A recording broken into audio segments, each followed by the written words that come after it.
If you're a big reader, then I'm sure you've had this conversation before with other people that like to read. Physical books or an e-reader? Now, there's a lot of pros and cons about both of them. And today, that's what we're going to talk about.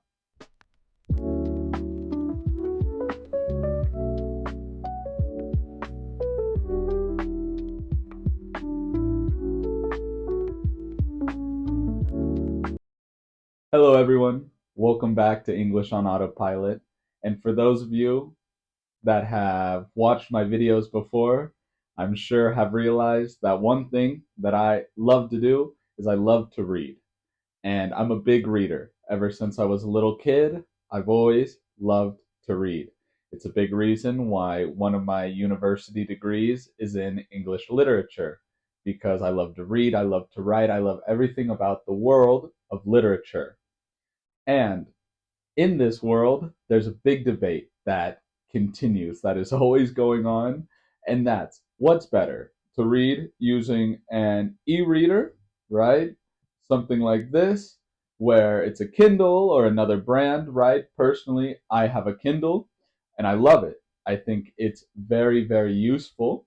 And I think there's a lot of pros about having a Kindle. For example, in my Kindle, I have hundreds of books. I have an entire library in my Kindle. It's very convenient to travel with. I take it on the metro, I take it on vacation, and say, I'm about to finish a book. I'm close to the end, and I know I'm going to start a new book. But I'm going on vacation for a week or for 4 days, and I know I'm going to finish the book I'm reading and start the next one. If I was reading a physical book, I would have to take the physical book with me and the next book I'm going to read. Well, let's be honest. When you're traveling, you only have so much space in your suitcase. And books are quite heavy. So on my Kindle, I can bring it with me and I'll have the book I'm reading, the next book I want to read, and a ton of other options if I don't know what the next read is going to be.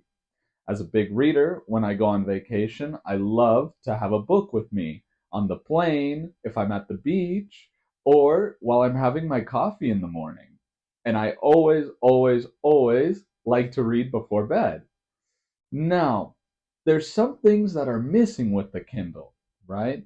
Although it's very small, it's very light, it fits a ton of books, and normally when you buy the books, they're a lot cheaper. The Kindle version or the e version of the book, the online version, can be 10, $15 cheaper.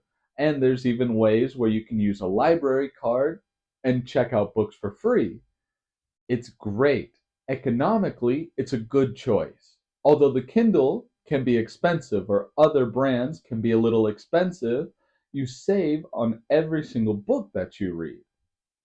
Now, there's something missing. There's something about the Kindle that's missing. All my readers understand what I'm talking about.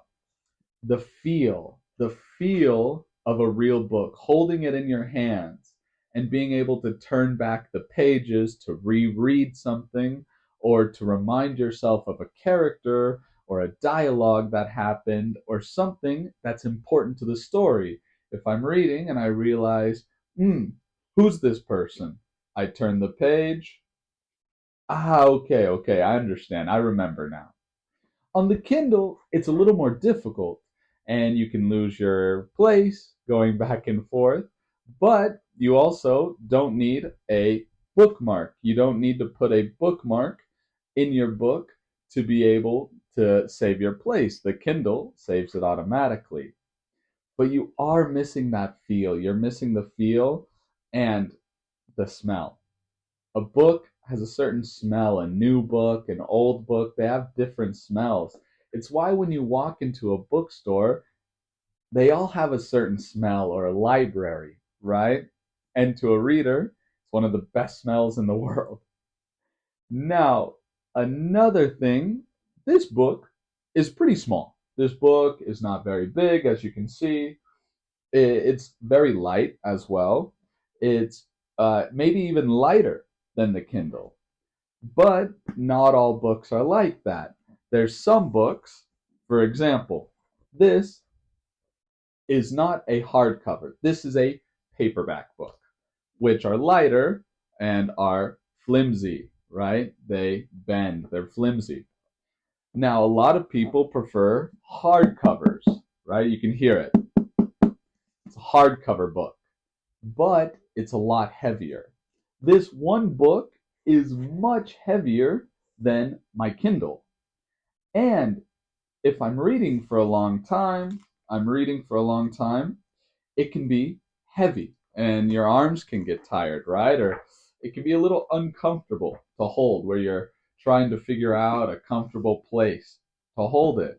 Also, on the metro, it's not as comfortable, right? You need a hand to hold your book. Maybe you're holding on to the handrail, and it's a little more difficult. Also, it takes up more room in your backpack, in your suitcase. Whatever it may be, it takes up a lot more room.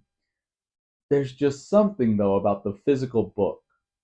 Another thing that I sometimes do in my books, especially when I'm studying, or if it's a book that I really, really care about and I want to study it, I want to understand the literature, is I take a pencil and I underline.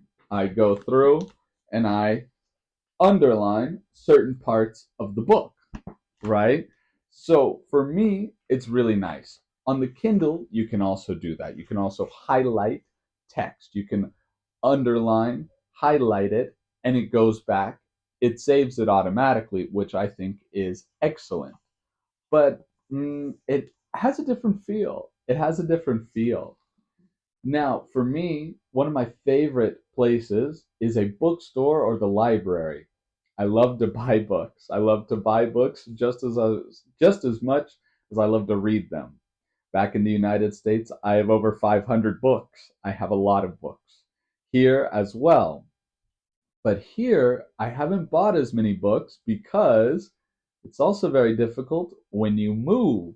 If you move to a new apartment or a new house and you need to pack your books, oof, it's very difficult and very heavy. I had to drive home with a car full of books to drop them off with my family before I moved to Spain. I had to drive just to drop off my books. It's it can be a little inconvenient, right? At the end of the day, there's pros and cons for both. But I will always prefer a physical book. Always, always, always. However, the Kindle is so useful. For you, as language learners, there's another big benefit of the Kindle, and that's the dictionary that it has. If you're reading in English, you can download the English dictionary, and if you're reading and there's a word that keeps coming up and you don't know what it means, you can press on it, you can press the word, and read the definition. It's a huge tool for language learning. I highly recommend if you're learning and you're starting to read in English to maybe look into buying an e-reader. While they're a little expensive, they can pay off in the end by the amount of money you save on them. As I said, I will always prefer a physical book and I will never stop reading physical books. But I also love my Kindle. Thanks to my mom, who got me my first Kindle and is the reason why I love to read. She is a big user of the Kindle. She uses it all the time and she loves it as well. If you're a big reader, I promise you, you're going to love it. But once in a while, you can always pick up your physical book and read it and enjoy it. Let me know what you think. Put it in the comments below. What do you prefer? Do you prefer a physical book or do you prefer to read on an e-reader? What do you normally do? Are you thinking of buying one? Put that in the comments below. Okay, everyone, if you like this video, put a thumbs up. Please subscribe, so that you can keep watching more of my videos as they come out. And if you can, donate to the channel so I can continue to improve this project. All right, have a great day, great week, great weekend whenever you're watching this. And I'll see you in the next video. Bye.